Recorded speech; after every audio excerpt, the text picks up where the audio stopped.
দোয়াটাই হচ্ছে আসল। সলাদটা এগিয়ে নেওয়া হয়েছে দোয়ার সুবিধা, সলাদটা এগিয়ে নেওয়া হয়েছে দোয়ার সুবিধা, আসরের সলাদ এগিয়ে নেওয়া হয়েছে দোয়ার সুবিধা। এই জন্য দোয়া একটা সলাদ নাই, এটা একটা সলাদ নাই। হ্যাঁ, যদি কেউ অজুত করে আসেন তার জন্য দেখেন যে ভাই আর কোনো সলাদ নেই। এমনকি অনেকে বলেছেন আপনার রহমতুল্লাহ থেকে আসরের পর যে কোনো সলাদ নাই, সেটা কোনো সলাদই নেই, নাম সলাদ নাই। কিন্তু যদি কেউ পড়তে চান যে কাইপ্লবাটাই অজু করে আসতে হয়তো পড়তে পারে, কোনো নিয়ম বলেছে সেজন্য পড়বে, কিন্তু আসলে কোনো এমনি কোনো সলাদই নেই। ইচ্ছা করে কিন্তু আমি দোয়া বাদ দিয়ে সলাদ করবো তা হবে। এমনকি কোরআন তেলাওয়াত নাই। এখানে যেই কাজটা বেশি করতে হলো কি হাত তুলে ধরে রাখতে ভালো লাগছে। আল্লাহ যতক্ষণ খুশি না হয় আমি হাত তুলে ধরে হাতটা তারতা, হাতটা তারতা। আপনি যতক্ষণ না খুশি হচ্ছে আমি হাত না হব। দোয়া করলেই আমরা বলছিলাম না, দোয়া করলেই লাভ, দোয়া করলেই সেটা আল্লাহ কবুল করবে। হয় দুনিয়া দিবে না আখিরাতে দিবে, হয় দুনিয়া দিবে না হয় আখিরাতে দিবে, না হয় অন্য বিপদ দূর করে দিবে। দোয়াতে কোনো ক্ষতি কিছু নেই, না পাওয়ার কিছু নেই। দোয়া কবুল হবে না কিছু না, দোয়া কবুল হবেই হবে। আল্লাহ ওয়াদা করেছেন আমাকে ডাকো আমি তোমাদের ডাকে সাড়া দেব, আমি তোমাদের ডাকে সাড়া দেব। আরাফার মাঠে রাসূলুল্লাহ সাল্লাল্লাহু আলাইহি ওয়াসাল্লাম বলেছেন যে আরাফার মাঠে আল্লাহ তাআলা যত মানুষকে ক্ষমা করে অন্য কোনদিন এত মানুষকে ক্ষমা করে, জাহান্নাম থেকে যত মানুষকে মুক্ত করে অন্য কোনদিন এত মানুষকে মুক্ত করে না। যারা এদের এখানে আসছে এদেরকে আল্লাহ তাআলা ক্ষমা করে দেন। হাদিস আছে রাসূলুল্লাহ সাল্লাল্লাহু আলাইহি ওয়াসাল্লাম বলেছেন আল্লাহ তাআলা অহংকার করেন, তার জন্য অহংকার সাবে, তার অহংকার তিনি অহংকারী সত্তা, অহংকার করে একমাত্র তারই গুণ। তিনি অহংকার করে ফেরেশতাদের বলেন এরা কেন এসেছে, তিনি জানেন কেন এসেছে, এটা বলতে চায় তিনি কেন। ফেরেশতারা বলল যারা আপনার কাছে ক্ষমা চাইতে এসেছে। সুতরাং আমরা আল্লাহর কাছে দোয়া করবো, ইস্তেগফার করবো, চাইবো, আজকাল করে করবো, কিন্তু হাত নিচে নামানোর চেষ্টা করবো না। বেশি ওয়াজ নসিহত দরকার নেই, বুঝার জন্য এটা বলতেছি। অন্য হাদিসে আছে রাসূলুল্লাহ সাল্লাল্লাহু আলাইহি ওয়াসাল্লাম বলেছেন আরাফার মাঠে আল্লাহ তাআলা বলেন আতাউনি শুরতান হুবরা, এরা আমার কাছে এসেছে দুলিমলির অবস্থায়, দুলিমলির অবস্থায়, হুবরা শুরতান চুল উস্কু নিয়ে চুল নিয়ে এসছে। এই জন্য এখানে এসে যারা পরিপাটির জন্য বসে আছেন এটা আদর্শ না, প্রয়োজন না হলে গোসল করার দরকার নেই বা লাইন নিয়ে বসে থাকার দরকার নেই। আতাউনি শুরতান হুবরা, এরা এসেছে দুলিমলির অবস্থা এবং উস্কু চুল নিয়ে আমার কাছে এসেছে। এটা আল্লাহ তার ফেরেশতাদের কাছে আমাদের কথা বলে এবং আমাদের জন্য তিনি ক্ষমার ব্যবস্থাপনা করে। কারণ আমার কাছে একেবারে বিনয়ের পর্যায়ে নিয়ে এসছি না, আমাদের ক্ষমা ছাড়া কোনো কথা। আপনি যদি ক্ষমা না করেন আর ক্ষমা পাওয়ার কোন সুযোগ আমাদের নাই। এই জন্য আরাফার মাঠে আমরা এসেছি যে কাজগুলি বেশি বেশি করে এগুলি করবো। এটা সন্ধ্যা পর্যন্ত থাকবে, সন্ধ্যার আগে কেউ বের হলে মালিক রহমতুল্লাহ তার হজে হবে। আবু হানিফা রহমতুল্লাহ আলাইহি এবং শাফিঈ এবং আহমদ বলেন যে হজ হলো তাকে একটা দম দিতে হবে, হজ হলো দম দিতে হবে, অর্থাৎ তাকে তার সূর্য এখানে ডুবতে হবে। সূর্য এখানে ডুবার পরে আপনি যখনই যান আপনি মুজদালিফায় চলে যান। রাতেও যদি কেউ এসে পৌঁছে আরাফার মাঠে তার রাতেও আসতে পারে না, কোন কাজে ব্যস্ত ছিল, বাধা দিচ্ছে, রাতের বেলা আসছে, সুবহা থেকে আগ পর্যন্ত এটা প্রলম্বিত অবস্থা। এই জন্য দেখবেন হজের প্রত্যেকটি কাজ পরের দিকে প্রলম্বিত, পরের দিকে প্রলম্বিত, প্রত্যেকটি কাজ পিছনের দিকে লম্বা করা যায়, অগ্রিম করা যায়। যে সমস্ত বাইরে অগ্রিম সারি এবং অগ্রিম তোয়াব করে আসছে তাদের তোয়াব এবং সারি বাকি কোনো কাজে লাগে না। হজের হজ করার পরে গিয়ে ওই তওয়াফ এবং সাই করতে হবে, মানে আরাফার পরে গিয়ে তওয়াফ সাই করতে হবে। কারণ তিনি হালাল হয়ে গেছেন মক্কা, এখন আর তামাত্তুআদের জন্য অগ্রিম সাই করার সুযোগ নেই, কোনো ইমাম সেটা বলেন নাই। তাহলে বোঝা গেল যে এখানে আমরা বড় কাজ হচ্ছে জোহর এবং আসরকে পড়ব এবং বাকি সময়টা দোয়া করব, পরস্পরের মধ্যে হাসাহাসি, পরস্পরের মধ্যে কথাবার্তা, একে অপরের বাড়ি কি খবর, বউকে কি খবর, সব বন্ধ করে দেবে। বুঝা যাচ্ছে? যত বেশি পারেন, কিছু না পারেন রব্বানা আতিনা ফিদ দুনিয়া হাসানা ওয়া ফিল আখিরাতি হাসানা ওয়া কিনা আযাবান নার বলতে পারবেন না? এত সুন্দর এটা বলতে থাকেন। আমার উস্তাদ শেখ আব্দুর রাজ্জাক আল-বাদা তিনি দোয়া করতে বলতেন, আল্লাহুম্মা আসলিহ লি দুনিয়ায়া আল্লাতী ফিহা মাআশি ওয়া আসলিহ লি আখিরাতি আল্লাতী ফিহা ইলাইহা মাআদি। এই দোয়াটা করতে বলেছে, আপনাদের এই বইতে আছে, বইটা দেখে দেখে পড়বেন। বইটা রেখে আসছেন অনেকে, তাই না? বই কি জরুরি? শোনা পাঠ সব শুনে তার চলে। বইটা অনেক কষ্ট করে লেখা আছে, এরকম একটা বই আপনি দিয়ে পারেন না, দেব বিশুদ্ধ তথ্যের ভিত্তি করে একটা আওয়াজ আমরা বই আপনি খুঁজে পাবেন। বেশিরভাগই ওয়াজ কোন দিন নয়, দিন হচ্ছে মানে যে আওয়াজ চলতেছে এটা দিন নয়। ওয়াজ হচ্ছে অথেন্টিসিটি, অথেন্টিক জিনিস থাকতে হবে, অথেন্টিক কথা শুনতে হবে। যে কথা বিশুদ্ধ না এটা শুনে কি লাভ আপনার বলেন তো? কেন আপনি গাঁজা তুলে মাথা নষ্ট করবেন? বেহুদা ঢুকাবেন নাই। বইটার শেষে দোয়াগুলি আছে, অনেকগুলো দোয়া আছে, শুধু দোয়াগুলি পড়বেন পারবেন না। বইটার শেষে দোয়াগুলি আছে কত বিষয় থেকে আমি শর্ট করে দিচ্ছি আপনাদেরকে। দোয়াগুলি অবশ্যই দোয়াগুলি করবেন, কারণ দোয়াগুলি আপনার জন্য আখিরাতের পাথে হবে। এই কথা স্মরণ করা দরকার আমাদের বেশি বেশি। কেউ যদি কোনো মনে এই অনুভূতি না আসে যে এখানে কেন আসছে, এটা আমরা কত পারবেন। এখানে সবচেয়ে বেশি অনুভূতি আসা দরকার যে আমি এরকম একটা বিশাল মাঠে উপনীত হবো, সেখানে অবশ্য ছায়াও নাই। এখানে আপনাকে ছায়ার ব্যবস্থা করছে, এখানে আপনার উপরে কেউ এসির ব্যবস্থা করে দিচ্ছে আপনার কাছে, সেখানে ছায়াও থাকবে না, এসিও থাকবে না, কিছু থাকবে না, সূর্য মাথার উপর থাকবে, 1 মাইল করে থাকবে।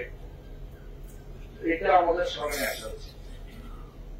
এটার জন্যই যে আলাপা হয়েছে এটা আমরা বলি না, এটা একটা কারণ। অনেকগুলো একমতের মধ্যে একটা একমত যে আলাপার মাঠে আমরা এই স্মরণ করবো যে আমরা আল্লাহর সামনে করতে হবে। আরেকটা জিনিস হচ্ছে আলাপার মাঠে স্লোগানটা লাব্বাইক জাল মাআরিজ, যে যার কাছে যেতে সিঁড়ি লাগে, উঠতে হয় উপরের দিকে, অলস বলা হয়, তার কাছে যাওয়ার জন্য আমি হাজির। এটা সাহাবায়ে কেরাম বলতেন। আবার সাহাবায়ে কেরাম বলতেন লাব্বাইক হাক্কান তাআব্বুদান ওয়া ইহসান, আমি যথাযথভাবে হাজির আপনার সামনে থাকবো, তাআব্বুদান ওয়া ইহসান, আপনার দাস হয়ে থাকবো,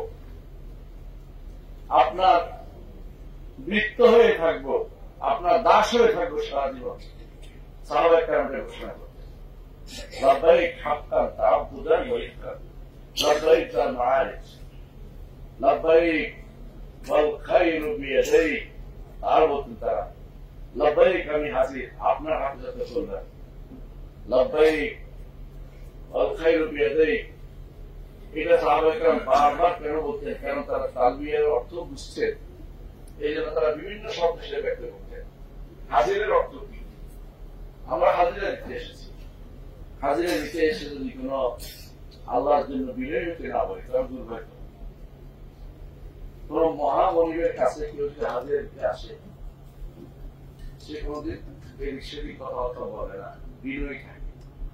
মুহাম্মদ রাসূলুল্লাহ সাল্লাল্লাহু আলাইহি ওয়াসাল্লাম তিনি আসছেন সেই দিন আরাফার ময়দানে, আরাফার ময়দানে তিনি আসছেন। আসার আগে তিনি যেখানে এখন ওয়াদি নামেরা, মসজিদে নামেরা হচ্ছে, নামিরা মসজিদ যেটাকে বলে, সেখানে তিনি যোহর এবং আসর পড়েছেন জামআন ওয়া কাসরান, জমা করে পড়েছেন এবং ফসল করে করেছেন। জমা করে অর্থ হচ্ছে জোহর আসর করছেন, অর্থাৎ দুটাকে এই সময় করে নিয়েছে, আগে করে নিয়েছে। ফসল করেছেন, 2 রাকাত করছেন, এরপরে আবার একামত হচ্ছে, আবার 2 রাকাত করছেন। আজান দিচ্ছে একবার, একামত 2 বার। এটা রাসূলুল্লাহ সাল্লাল্লাহু আলাইহি ওয়াসাল্লাম আদর্শ। তারপর তিনি বলেছেন, এখানে তিনি নামাজ পড়েন, সেখানে তিনি খুতবা দিয়েছেন। খুতবা কোথায় দিয়েছে? মসজিদে নববীতে। আজানের আগে খুতবাটা দিয়েছে, আজানের আগে খুতবাটা দিয়েছে। খুতবাটা দিয়ে তিনি জোহর এবং আসর পড়েছেন। তারপর তিনি সেখান থেকে বের হয়ে বড় পাথর বিশিষ্ট জায়গায় গেছেন।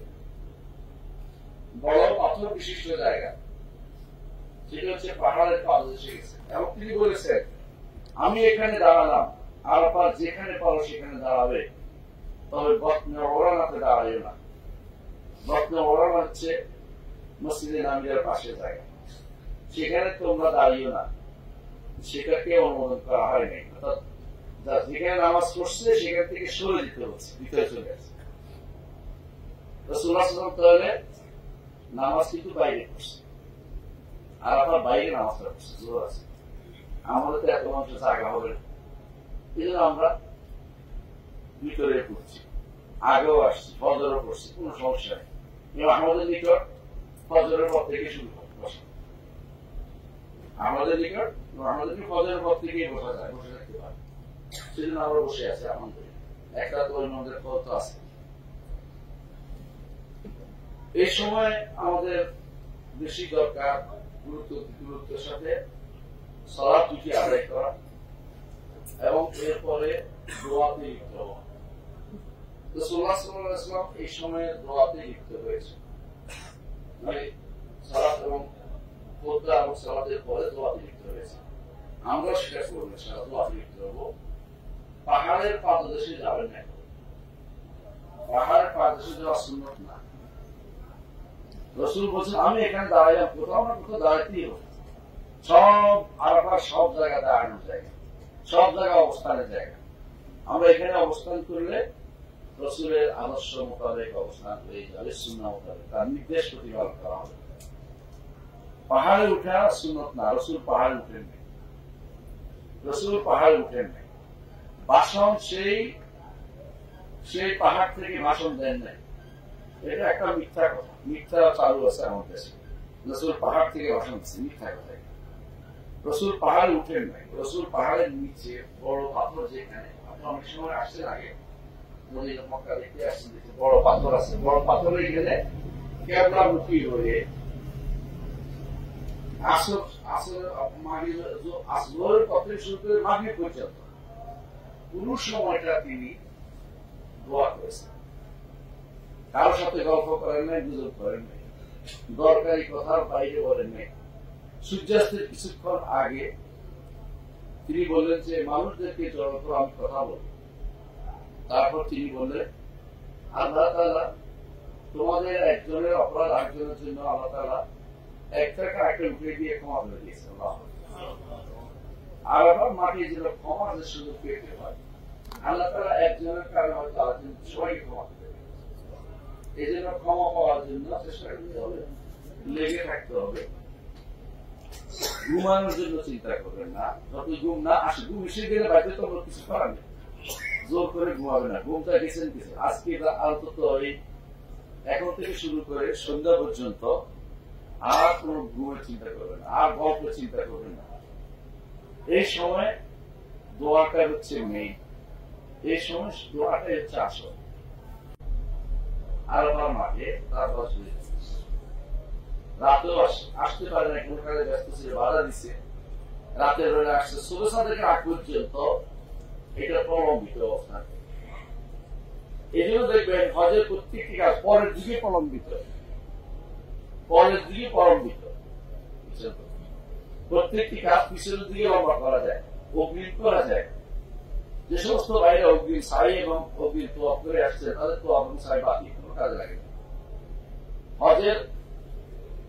হজ করার পরে গিয়ে ওই তোয়াব এবং সাই করতে হবে, মানে আরাফার পরে গিয়ে তোয়াব সাই করতে হবে।